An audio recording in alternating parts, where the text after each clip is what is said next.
મારું નામ માછી પ્રદીપ કુમાર કાંતિભાઈ છે. હું નવા વલ્લુપુર ગામનો રહેવાસી છું. આજે આપણે પાર્ટ 2 ભાગ લઈશું, તેના વિશે વાત કરીશું. નવીવાડીના ગામના સરપંચ સાહેબ શ્રી રમેશભાઈ બીજલભાઈ માછી, કાંતિભાઈ દલાભાઈ માછી, તેમને શહેરા પોલીસ સ્ટેશન ખાતે એવો એમ કહેતા હતા કે રવિવારે બંને ગામોના પંચો ભેગા કરવાની વાત કરતા હતા. તેના વિશે આગલા વિડીયોમાં મેં જણાવ્યું હતું. પણ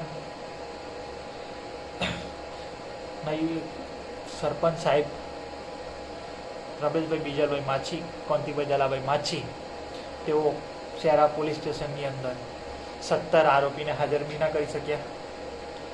અને રવિવાર કાલે ગયો તેમાં બંને ગામોના પંચો ભેગા કરવાની વાત કરી હતી.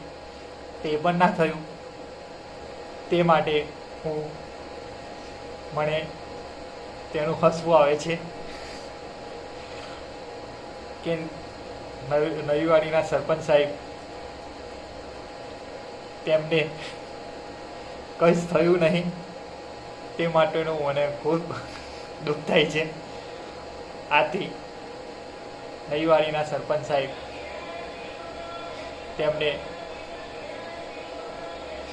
પેલી ગાડીમાં હવા ભરી હોય અને હવા નીકળી જાય તેવું થયું, અને કૂતરાઓ ભસતા જ રહે અને સિંહ આવે એટલે કેવા લપાઈ જાય તેવી વાત થઈ.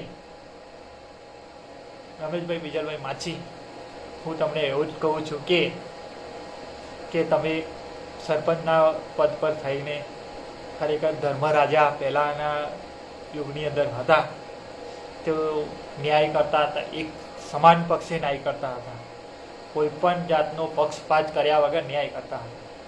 તમે તો શું કર્યું એ બધા ગામના લોકોને બધાને ખબર જ છે, મારે કંઈ જણાવવાનું જરૂર નથી. પણ તમે ધર્મરાજા તો ના જ બની શક્યા, એટલું જ હું તમને કહું છું. અને બીજી એક વાત છે કે પોલીસને તો જે કાયદાકીય કરવાનું છે કરવાનું જ છે. ભલે તમારા પૈસાના દમ પર તમે કૂદી શક્યા છો, બરાબર, તમારે કૂદવું હોય તો કૂદી લો, પણ કાયદાકીય જે થતું હશે એ તો પોલીસને કરવું જ પડશે. એના વગર કોઈ છૂટકો છે નહીં. આજે નિર્ણય કાલે તેમને કર્યા વગર કોઈ છૂટકો નથી ને નથી જ. એવું રમેશભાઈ બીજલભાઈ તમે હું જણાવું છું તમને. આથી રમેશભાઈ બીજલભાઈ માછી,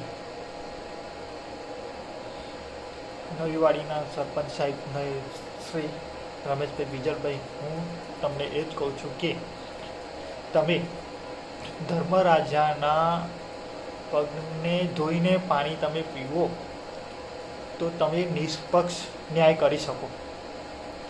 તમારી તાકાત અત્યારે નથી કે ન્યાય નિષ્પક્ષ થઈ શકે. એટલે હું તમને એ જ કહું છું કે તમે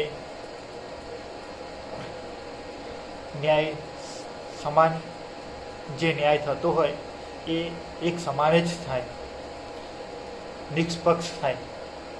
એટલે હું તમને એ જ કહું છું કે હું તમને હવે મારી તમારી જોડે કોઈ પણ જાતની દુશ્મની છે નહીં, પણ પોલીસને કાયદાકીય જે કરવાનું છે કરવાનું જ છે, એના વગર કોઈ છૂટકો જ નથી. અને હું કહું નહીં, કરીને હું બતાવીશ. રમેશભાઈ બીજલભાઈ માછી, મારું તમારી જોડે કોઈ પણ જાતની દુશ્મની છે નહીં. મારી તમારી જોડે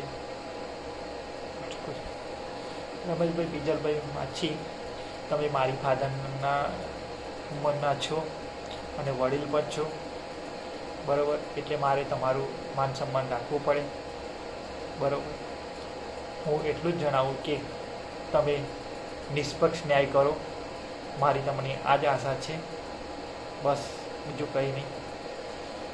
હું તમારી જોડે ન્યાય માગું છું, બીજું કંઈ માગતો નથી. હું તમારી જોડે ઝઘડો નથી કરતો, ગારો નથી બોલતો, ક્યારેય તમારી જોડે વર્તન નથી કર્યું. મારું તમારી જોડે ન્યાય માગવાનો જ હેતુ છે, તમને બી ખબર છે.